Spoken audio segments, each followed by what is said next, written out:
e me gustaría estar en persona en Chile. A mí me encanta mucho Chile. La primera vez que estuve fue el 78, uh, diciembre de 78, enero de 79. Y a mí me encantaba mucho porque, como ya les dijo algunas veces, como niño, yo siempre tenía sueño de estar en Chile por el sombrero, por algunas cosas más, y es más importante do que el país son ustedes, que son mis hermanos y hermanas en Cristo.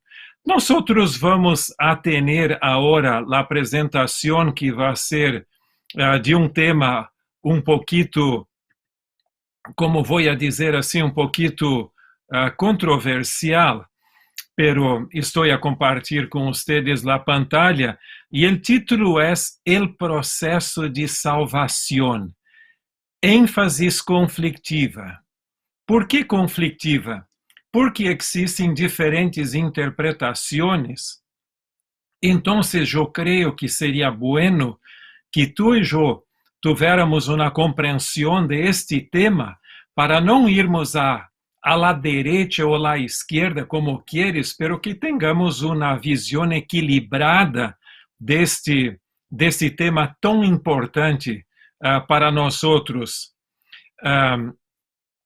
Me gustaría empezar nuestras consideraciones hablando de que la Biblia es una sola. Y quizás alguien podría decir, pero mira, hay contradicción en la Biblia y que entonces nosotros tenemos diferentes interpretaciones porque la Biblia lo plantea así. Por supuesto no. La Biblia es armónica. El problema no está con la Biblia, está con nosotros. Ahora vamos a empezar con un texto bíblico que es clave para nuestras reflexiones, que es Romanos capítulo 1, los versos 16 y 17. Y aquí el apóstol Pablo nos dice, no me avergüenzo del evangelio, porque es el poder de Dios para la salvación a todo el que cree, primero al judío y también al griego. En el Evangelio, la justicia que viene de Dios se revela de fe en fe, como está escrito, el justo vivirá por la fe. Este texto es clave en el Evangelio, para el Evangelio y también en la epístola a los romanos. Ustedes se acuerdan que el apóstol Pablo era um apaixonado del Evangelho, a ponto que ele foi o que levou o Evangelho a la Ásia Menor e a muitas regiões ali, hasta com ganas de ir a Roma também predicar ao César de entonces. Agora, uma pessoa que tinha dificuldades em compreender este elemento de justiça, porque aquí habla del evangelio y también de la justicia. Caramba, justicia no es dar a la persona lo que la persona tiene que recibir. Y nosotros tenemos una impresión de que justicia es más o menos como si fuera una punición, un castigo. Pero mira, Lutero chegou à compreensão estudando a Romanos, não estamos seguros quando foi isso, pero quizás ali em 1515 a 1517, alguns põem um pouco mais por adelante, pero não há muita bases. Pero em sua obra em alemão, que é esta que é a obra padrão com casi 90 tomos, é titulada da Weimar Ausgabe. Nesta obra, ele habla depois, reflexionando, ele diz que quando ele chegou à compreensão de que a justiça de que o apóstolo Pablo está falando não é uma justiça punitiva, pero sí uma justiça salvífica, ou seja, que salva a la persona, foi como se as puertas del paraíso se abriram. E mira o que ele diz. Ali senti que havia nascido de novo por completo y que había entrado el paraíso mismo por las puertas abiertas. Entonces, no me gustaría que quizás tú quedaras ali un poco preocupado con las diferentes tendencias que hay adentro de la iglesia cuanto a la comprensión de la salvación. Pero yo creo que nuestra conclusión puede aclarar un poquito mejor la cosa. Mira, algunos dicen que los adventistas ya empezaron legalistas. Mira, este pueblo tenía la ley y todo. Pero si tú fueres a mirar la primera visión de Elena G. White, la persona estaría segura con seguridad en el camino mientras miraba a la ley? No. Mantenía los ojos en Jesucristo que estaba en el camino. E não dudara del mensaje de 1844 também. Pero la seguridad en este camino angosto estava em mantener los ojos en Jesús.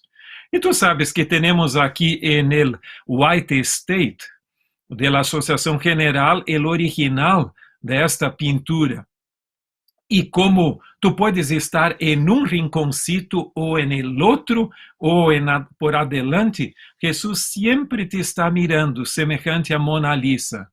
Yo hasta preguntei al pintor como puede generar este efecto en los ojos de Jesús. Ele simplesmente me contestou dizendo que, si bien hecho, esse é el resultado, el efecto. Pero isto eu creio que é um bom exemplo de que jamás estamos lejos de Jesús. Personas pueden quizás no te saludar o mirar, pero Jesús está siempre interesado en ti. Mira, con estas reflexiones vamos a hablar de 4 diferentes énfasis que tenemos adentro de la iglesia. El primero es el énfasis en la santificación y perfección. Yo puse esta al inicio porque quizás sea la más antigua de ellas. Y tú puedes preguntar, pero ¿quién es que la mantiene o que tiene este énfasis? Mira, algunos de ellos estão aqui. Isto realmente empezó este fuerte énfasis en perfección y santificación de la perspectiva que vamos a hablar. Isto foi mucho las enseñanzas de Wagner y Jones.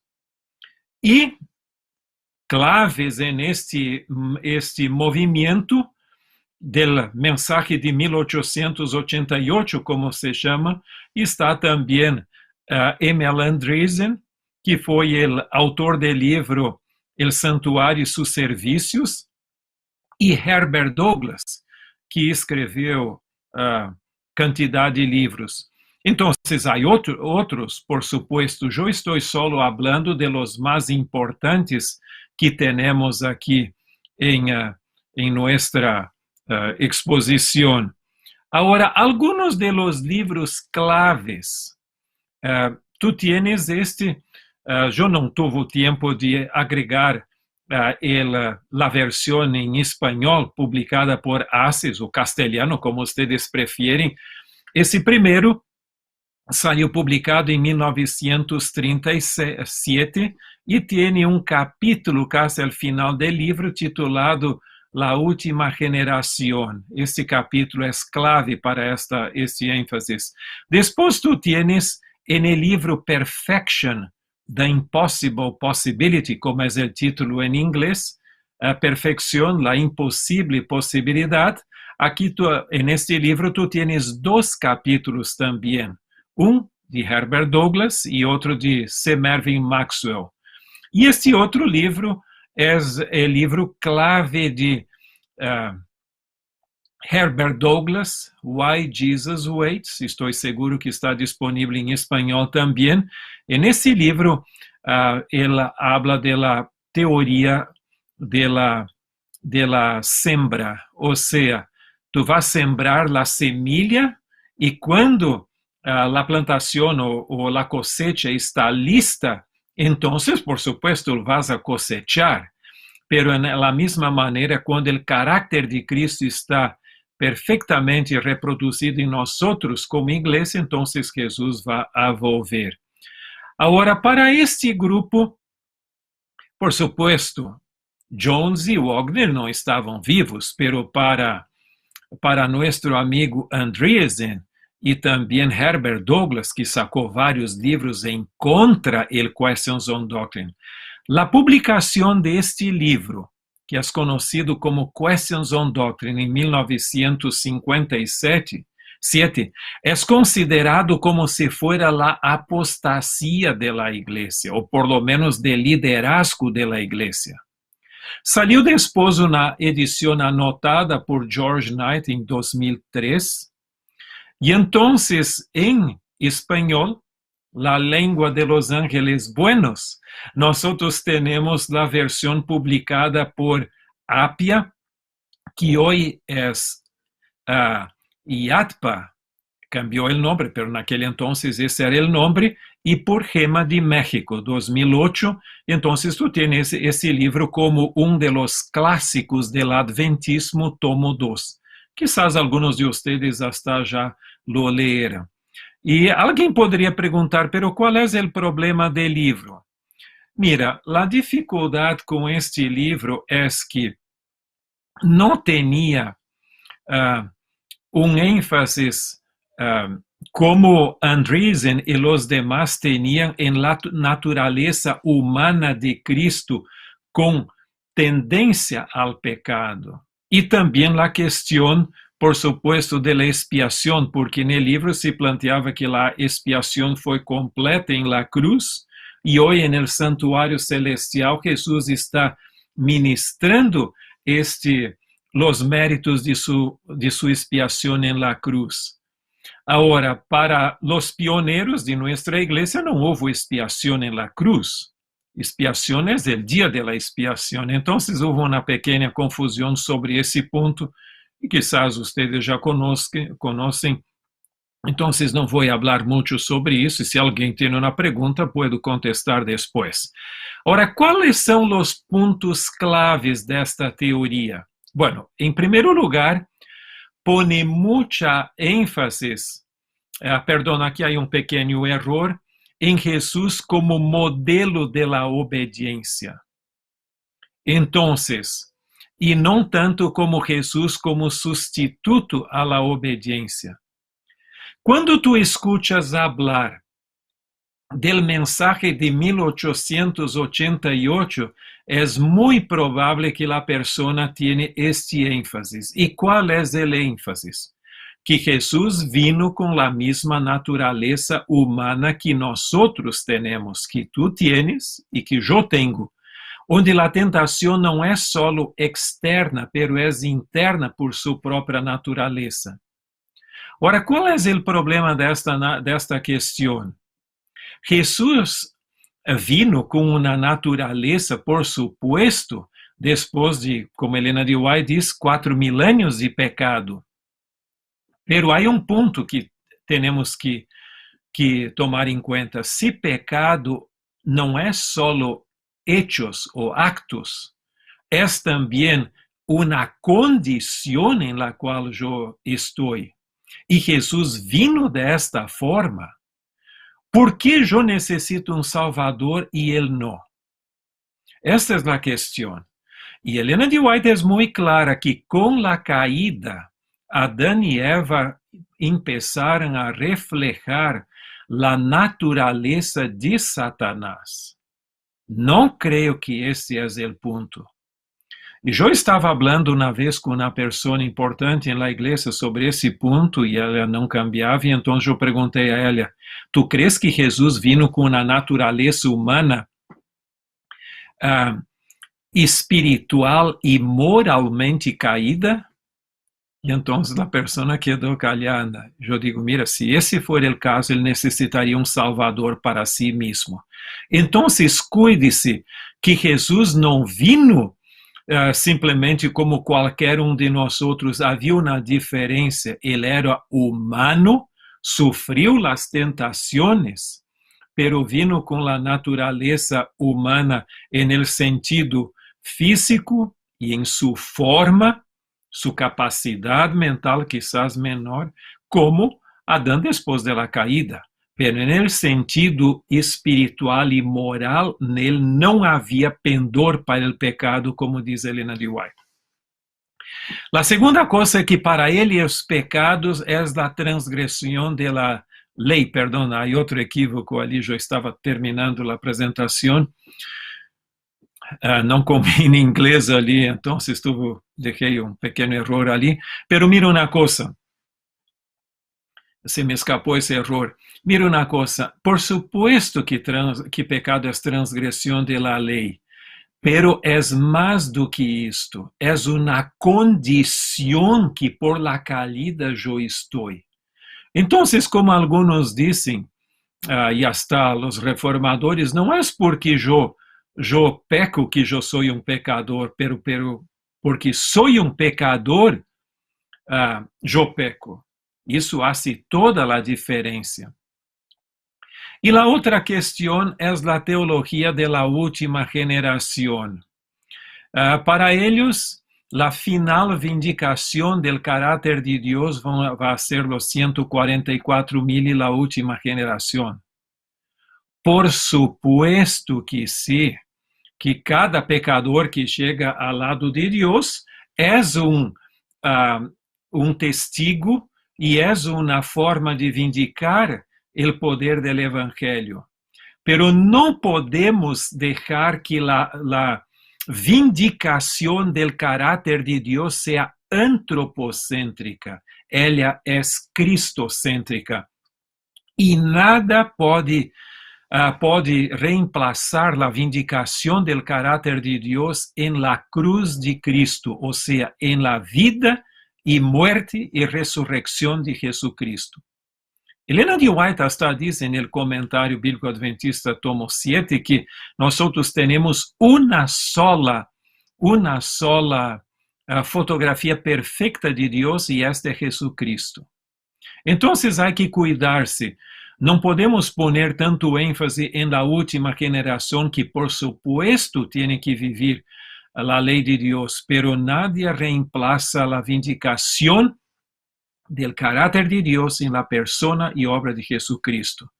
Tu tienes textos aqui, pero el tiempo não nos é possível para leerlos, pero hay que tomar en cuenta que Helena de White tiene também um aporte muito importante. En el libro Los Hechos de los Apóstoles, ela diz que santificação não é obra de um momento, pero de toda a vida. E então ela agrega que jamais vamos chegar a um ponto que podemos dizer suficiente, logrei todo. Não, não. É para toda a vida. Se eu pudiera alcançar a perfeição antes, eu poderia dizer, então não necessito mais de los méritos de la vida, obra e ministério e morte de Jesucristo, por agora eu sou perfeito. Há que cuidar-se. E hasta mesmo Helena de White diz, aqueles que estão mais lejos de Cristo é que se consideram mais perfeitos. E quanto mais cerca de Cristo, mais pecadores nós nos consideramos, porque nossa consciência é mais sensível. Aquilo que não se considerava como pecado, assim, agora temos mais sensibilidade. Mira, isso é só um pequeno repasso, muito mais se poderia agregar a esse ponto.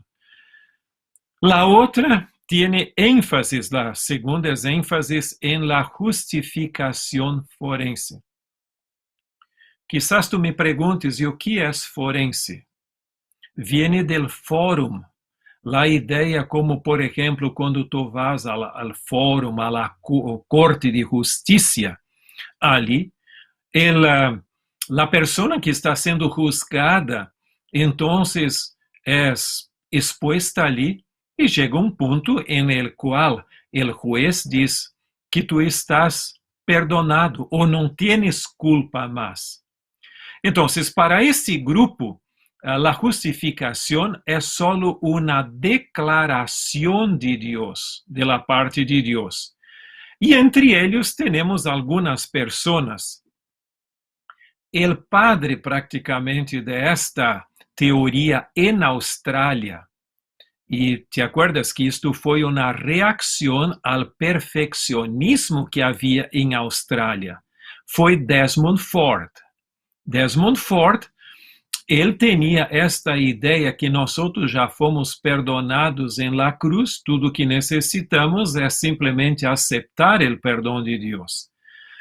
Quem escreveu um livro também está disponível em espanhol, é Jeffrey Paxton, não é um adventista, não sei, não consegui ubicar a fecha de nascimento e se todavia está vivo, pero é um pastor anglicano, influente em Austrália. Ele escreveu o livro El Zarandeio del Adventismo. E tu tienes Robert Brinsmith, um ex-adventista também. E este dá a impressão que todavia está vivo em Austrália também. Os livros são estes. Tu tienes o livro The Shaking of Adventism, ou seja, El Zarandeio del Adventismo, também está disponível em espanhol, onde ele hace análise dizendo, mira, para os reformadores, a justificação por la fé era solo forense, ou seja, solo uma declaração, solo Deus por mim e não em mim. Por lo tanto, se os adventistas querem ser os herederos da reforma, têm que crer desta forma, senão é simplesmente uma ilusão. Não é assim? Mira, depois vou falar um pouquinho sobre isto. Agora, também tu tienes a Desmond Ford com esta ideia. Há outros materiais, ele é mais conhecido por este manuscrito ali, ou seja, esse livro de quase 1000 páginas, onde ela põe sua força em contra o santuário e o juízo investigador. Agora, o problema de Desmond Ford, eu puse aqui só para ter uma ideia, não foi o santuário al início, foi sua compreensão de justificação por la fé solo forense. Agora, por supuesto, o resultado foi o que ele planteou neste livro. Por que razão? Porque se tudo já ocorreu em la cruz, por que necessitamos de juízo investigador em el santuário celestial e la doutrina del santuário celestial? Então, e Robert Brinsmith, aquele outro que eu puse ali na foto também, ele escreveu esse livro Judged by the Gospel, ou seja, juzgado por el Evangelho. Como se o juízo, mira, não solo el perdão, pero el juízo já ocorreu em la cruz. Então, para ele não há mais nenhum juízo por adelante para o povo de Deus, porque já foi juzgado em la cruz. Então, com isto, o mensaje adventista vem abaixo. Este pueblo põe a Jesus como sustituto a la obediência e minimiza o poder transformador do Evangelho. Por supuesto que a justificação é uma declaração de Deus. Pero hay que acordar-se que em Romanos 5:1 diz que quando somos justificados por la fé, Deus põe paz em mi coração. E em Colossenses capítulo 1, versos 13 e 14, nos habla também de que nós fomos liberados do poder de las tinieblas e fomos levados ao reino del Hijo de Deus. Por lo tanto, justificação não é simplesmente uma declaração passiva. Algo ocorre em mim un cambio de status, o sea, de condición. Yo era parte del reino de las tinieblas de Satanás y ahora soy miembro del reino de Dios. Entonces, hay un cambio también en nuestra vida. Ahora, hay un error que el Paxton tiene en su libro de intentar juzgar el adventismo por la reforma. ¿Y cuál es este error? Todos los reformadores del siglo XVI, sin ninguna excepción, creían en la predestinación. Por lo tanto, el resultado ya tienes. Si tú crees en la predestinación, tienes dificultad con el libre albedrío. Nosotros somos herederos de la reforma, pero no directamente. Nosotros somos herederos de la reforma con la contribución que el metodismo ha generado para nosotros, brindado. Y tú puedes me preguntar, sí, pero ¿y cuál es la contribución del metodismo? Mira, la reforma, como yo les dije, hablaba de la predestinación, incluso Lutero, todos los reformadores continentales o magisteriales. Ahora, en este sentido, foi por influência de Jacob Arminius que el metodismo puse énfasis en el libre albedrío, onde yo soy responsable por mis actos y yo puedo aceptar o rechazar mi salvación. Entonces, en este sentido, é que tu vas ver que somos herederos de la reforma via metodismo, e isso hace toda a diferença.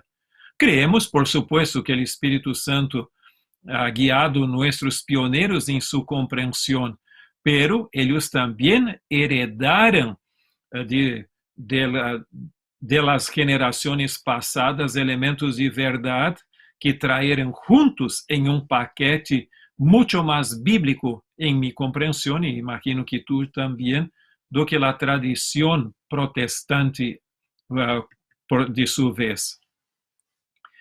A terceira é o terceiro ponto que temos aqui é com ênfase em la relação com Jesus. Esta é uma posição muito interessante e muito atrativa hoje. E a pessoa que puse muito ênfase nisto é Morris Venden. Morris Venden exerceu muita influência com suas publicações adentro da igreja, não só em los círculos ou los rincones acadêmicos de las universidades, pero também em los miembros, porque ele escreveu seus livros de uma forma muito popular, de muito fácil de gestão, muito compreensível. Então, as novas gerações e as viejas também, todos leiam seus livros e quedavam muito encantados. E a posição dele foi muito boa para romper com o ênfase legalista que havia em muitos lugares. Agora, temos muitos livros deles, quantidade. Eu só puse 3 aqui, e os 3 estão disponíveis em espanhol, pero não tive tempo de buscar a tapa deles, por lo tanto, deixei-los em inglês. O primeiro é a Salvação por Fé e tu Voluntad. Este livro foi eu creio que o primeiro que teve muita influência, 1978. Depois também tivemos a matutina dele, ou a devoção matutina, como eu chamo, La Fé que Opera. Esta também foi muito popular. E depois tu tienes o livro que é muito conhecido também, Ama a Dios y haga lo que quieres, de Pacific Press, em 92. E a posição dele, ela põe ênfase como Jesus como fuente automática de obediência. Mira, como diz ali, ama a Deus e haga lo que quieres. porque según él la voluntad va a estar tan cercana de la voluntad de Dios que hacer nuestra voluntad va a ser la voluntad de Dios. Y esto es, Elena G. White lo plantea, pero no es solo. ¿Cuál es la dificultad de esta posición? Bueno, minimiza el valor de las ordenanzas divinas. La posición es muy lógica. En otras palabras, es más o menos así.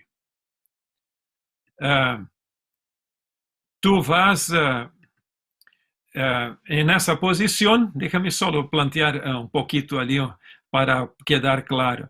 Él dice que por la contemplación nosotros somos transformados. Y esto es cierto. Por lo tanto, si tú empiezas mirando a tu pecado mucho tiempo, te vas a quedar cada vez más semejante al pecado. O que necesitas es olvidarte de tu pecado, mirar a Jesús, y mirando a Jesús y en relación con Jesús. Nosotros hablamos un poquito sobre las ideas de Morris Venden, y el punto que me gustaría solo plantear es que la obediencia no es automática. El principio y la motivación para la obediencia es cuando yo tengo la experiencia de la conversión, pero de hecho, la obediencia es mediada, o sea, por la palabra de Dios. Yo leo la palabra de Dios y entonces llego a la comprensión de un punto y el otro, y yo digo, habla Señor que tu siervo hoy. Escucha, la cuarta y última es el énfasis en el amor de Dios. Y la persona que ha sido el promocionador de esta idea es el doctor Jack Provoncha, que fue por muchos años profesor de ética de la medicina en la Universidad de Loma Linda. Hay otros también, pero no voy a hablar porque no creo que es importante así. Él sacó un libro titulado Dios está con nosotros y puedes volver a la casa también. Y la matutina de Dick Wynne también plantea la misma cosa. Hay otros también, pero déjame solo decir que para ellos en la cruz no hubo una, como voy a decir así, no hubo una satisfacción, o sea, de la justicia de Dios. Pero o que ocorreu foi solamente uma demonstração do amor de Deus, que não tem mais nada em contra nós outros, pero não há méritos de Jesus que são para nós outros. Perdão por la sinceridade, eu não creio que isto é cristianismo, porque se tu negas al sacrifício expiatório de Cristo por nós outros, para que os méritos de Cristo puedan nos cubrir por su gracia, entonces eu não creio que isto é cristianismo. Por lo tanto, não há o que gastar tempo com esta questão. Agora, como eu digo, esta posição é Jesus como demonstração do amor de Deus e nega o valor de los méritos de Cristo. En el pasado, yo creo que más o menos hasta los años 80, el mayor conflicto adentro de la iglesia estaba entre la énfasis en la santificación y perfección y los teólogos australianos con énfasis en la justificación forense. Hoy la cosa es más otra vez con los ministerios independientes que ponen mucho énfasis en la santificación y perfección y la teología de la última generación, y por su vez aquellos que ponen énfasis solo en la relación con Cristo como un sustituto a la obediencia. Ahora, ¿cuál sería la posición equilibrada? Me imagino que es la tuya, pero vamos solo plantear para quedar bien clarito. Yo creo que cada una de estas 4 posiciones tiene elementos de verdad. ¿El amor de Dios no es una realidad? Por supuesto. Dios es amor. Y sin el amor de Dios, nosotros estaríamos perdidos. Y la relación con Jesús es fundamental para la salvación. Y la justificación es forense, por supuesto, pero no solo. Y la santificación es importante, también es fundamental. Hasta nos he dicho que sin santificación nadie va a ver a Dios. Ahora, la Biblia tiene, y Elena de White también, tiene una doctrina de santificación y perfección, pero no de perfeccionismo, onde yo voy a ser sin pecado antes de la transformación de mi cuerpo. Aunque yo no venga a pecar por hechos, yo todavía, o por actos, yo todavía soy un pecador.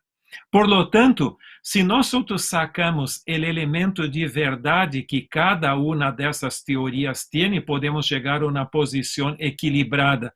Por supuesto, não quedando com os elementos que não são verdadeiros. E eu creio que isto tu tienes en el livro El Camino a Cristo. Eu só puse a primeira edição de 1892, de um editorial metodista, depois la nuestra e el de Assis. Então, tu tienes aqui, eu creio, neste livro, todos estes elementos de verdade expostos de uma forma muito equilibrada. Agora, como consideração final, me gostaria ler outra vez o texto que diz: "No me avergüenzo del evangelio, porque es el poder de Dios para la salvación a todo el que cree, primero al judío y también al griego. En el evangelio la justicia que viene de Dios se revela de fe en fe, como está escrito, el justo viverá por la fe". Ou como também se pode traduzir, aquele que por la fe es justo vivirá. Aí, o texto tiene la doble possibilidade, pero eu creio que esse é o ponto.